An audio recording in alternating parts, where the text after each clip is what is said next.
प्यारे देशवासियों, आप सभी को जय भीम, जय भारत, जय संविधान। मैं उमेश शंकर सार्जन आपके साथ कुछ विचार साझा करना चाहता हूँ। इतिहास में कुछ ऐसी घटनाएं घट जाती हैं जो हमारे दिलो दिमाग पर छप जाती हैं हमेशा हमेशा के लिए। ऐसी ही घटना घटी, पेशवाओं का शासन था महाराष्ट्र में और ब्रिटिश गवर्नमेंट, अंग्रेजी हुकूमत पूरे देश पर अपना कब्जा धीरे धीरे जमा रही थी। लेकिन पेशवाओं से उन्हें शिकस्त मिल रही थी, वो जीत नहीं पा रहे थे। अंग्रेजों ने चिंतन किया कि आखिर हम पेशवाओं के साथ कैसे जीत सकते हैं। तो उन्होंने देखा कि इन्होंने सबसे अधिक शोषण किसका किया समाज में। तब जाकर उन्हें पता चला पेशवाओं ने सबसे ज्यादा शोषण अगर किया है तो महाराष्ट्र में महारों का किया है। ये राज्य ही महारों का था, महा प्लस राष्ट्र, महारों का राष्ट्र। लेकिन एक हजारों साल संघर्ष करने के बाद जो आर्यंस थे, जो मध्य भारत के रास्ते से आए थे, उन्होंने महारों को पराजित कर और उनको अपना गुलाम बना लिया और गुलाम बनाकर उनको शुद्र एक नाम दे दिया। और इतना ही नहीं, उन पर इतने कड़े नियम, इतनी पाबंदी लगा दी गई कि ताकि भविष्य में वो कभी सर उठाकर उनके सामने जी ना सके। और भी ज्यादा कड़े नियम महिलाओं पे लगाए, क्योंकि महिला की कोख से ही युद्ध वीर पैदा हो सकता है। उन्हें ऐसी आशंका थी, तो उन्होंने शूद्रों पर, यानी कि महाराष्ट्र के जो महार थे, उन पर ऐसे नियम लगा दिए कि वो अगर रास्तों पे चलेंगे तो कमर में झाड़ू बांध के चलेंगे, उनके पैरों के निशान मिट जाने चाहिए, वरना धरती अपवित्र हो जाएगी। थूकने के लिए हांडी बांध दी गई, थूकें तो उसी हांडी में थूकें, जमीन पे थूकेंगे तो जमीन अपवित्र हो जाएगी। ज्ञान लेना और देना दोनों ही पाप माना जाता था। नजर झुका के रखना है, अगर नजर उठी तो आंखें निकाल ली जाएंगी। अगर जबान से कुछ अच्छा बोला तो जबान काट ली जाएगी, और कुछ अच्छा सुनने का दुस्साहस किया तो कान में शीशा पिघला के डाल दी जाएगा। रास्ते पर चलना है तो उसका भी समय तय होगा।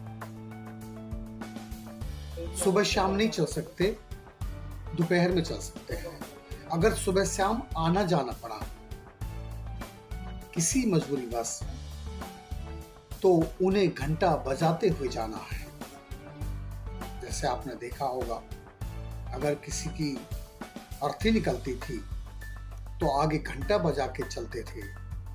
ये वही परंपरा है जो अब नहीं दिखती है, ताकि पता लग जाए कि शुद्ध आ रहे हैं, और जो अपने आप को ऊंच समझते थे, जो सत्ता में थे, ताकि वो उनके रास्ते में ना आ जाए, कहीं परछाई ना पड़ जाए, अपवित्र ना हो जाए। इतने सारे कड़े नियम। और महिलाओं को सती करते थे, विधवा प्रथा थी, नगर वधु प्रथा थी, और बाल विवाह प्रथा थी, और नियोत प्रथा थी। ये सारी ऐसी प्रथाएं थी जिससे महिला गुलाम थी। और न जाने अनगिनत ऐसी कहानियां जिनका जिक्र मैं आगे कभी करूंगा। शोषण सहते हुए आ रहे थे और ये बात अंग्रेजों को पता लग गई यहाँ का इतिहास खंगालने के बाद। तो उन्होंने उन्हीं को अपनी ताकत बनाया, उन्हें शिक्षित किया, उनको शस्त्र विद्या सिखाई और शस्त्र विद्या से वंचित रखा था पेशवाओं ने। ना ज्ञान ले सकते थे, न ज्ञान दे सकते थे, ना शस्त्र विद्या ले सकते थे और ना शास्त्र विद्या ले सकते थे। यानी जानवरों से भी बदतर जिंदगी जीने पे मजबूर थे। वही विद्या अंग्रेजों ने उनको दी और अपनी सेना में उनको भर्ती किया और महार बटालियन का निर्माण किया और महार बटालियन को आगे कर दिया पेशवाओं से युद्ध करने के लिए। तो पेशवाओं से महारों का जो सेनापति था वो जाकर मिला कि हम तुम्हारे खिलाफ अंग्रेजों की तरफ से युद्ध करेंगे, एक शर्त है, हम ये युद्ध रोक देंगे। तो पेशवा के सेनापति ने कहा कि वो कौन सी शर्त है? तो महारों के सेनापति ने कहा कि यदि आप हमें वो सारे अधिकार देते हैं जिन अधिकारों से आज तक आपने हमें वंचित रखा है, तो हम ये युद्ध अंग्रेजों की तरफ से नहीं, फिर आपकी तरफ से अंग्रेजों से युद्ध करेंगे। देखिए, मानवीयता देखिए, देश के प्रति भावना देखिए। वो उस समय भी देश का हित चाह रहे थे, इतना शोषण सहने के बाद। तो पेशवा के सेनापति ने कहा कि सुई की नोक पर जितने अधिकार आते हैं उतने भी अधिकार हम तुमको नहीं दे सकते। वो अपमान का घूंट पी के वहां से लौट गए और अपनी सेना से जाकर ये सारी बात बताई। सुई की नोक पर जितने अधिकार आते हैं उतने भी अधिकार नहीं देंगे। तो प्रतिशोध की भावना और हजारों सालों से जो शोषण वो सहते हुए आ रहे थे, जो कहानियां वो अपने बुजुर्गों से सुनते हुए आ रहे थे,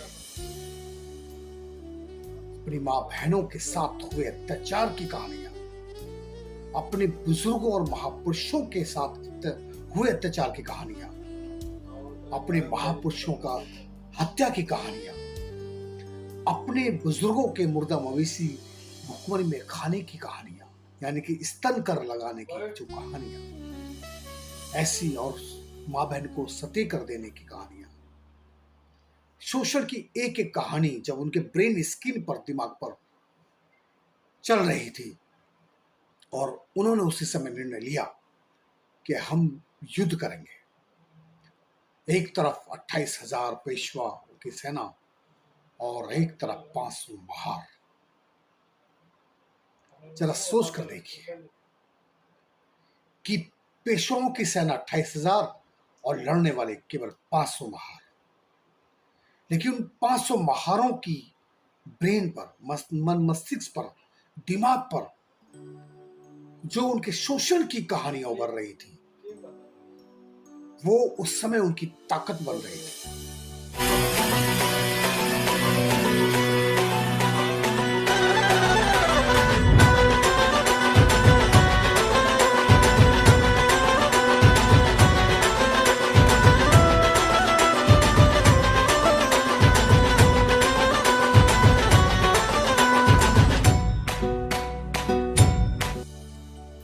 और वो उसी जोश में, जुनून में, प्रतिशोध की भावना से 500 महारों ने 28,000 पेशवाओं की सेना को काट दिया।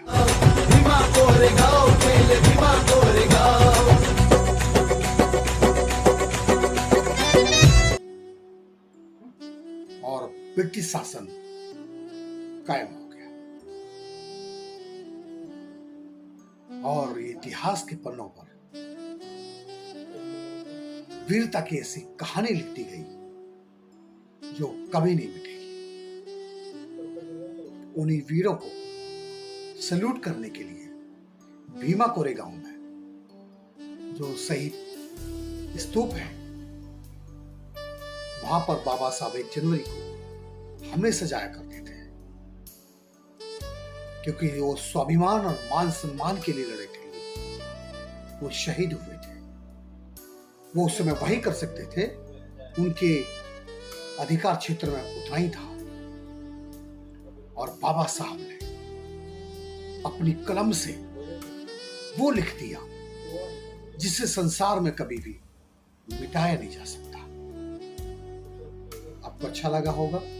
यदि अच्छा लगा हो तो मैं फिर कभी दलित फाइल के कुछ पन्ने खंगालूंगा और आपको ऐसे राज लेकर आऊंगा जो कभी शायद आपने ना सुना।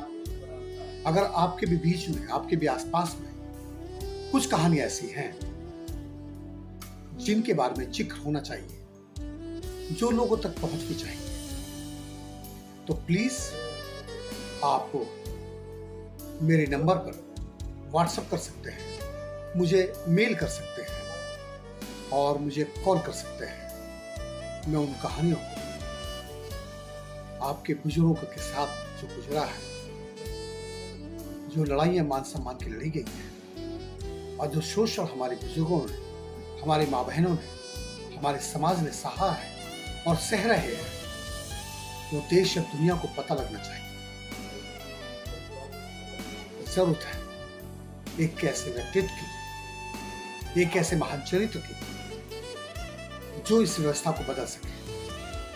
हम जो कर सकते हैं हम कर रहे हैं। हम कम से कम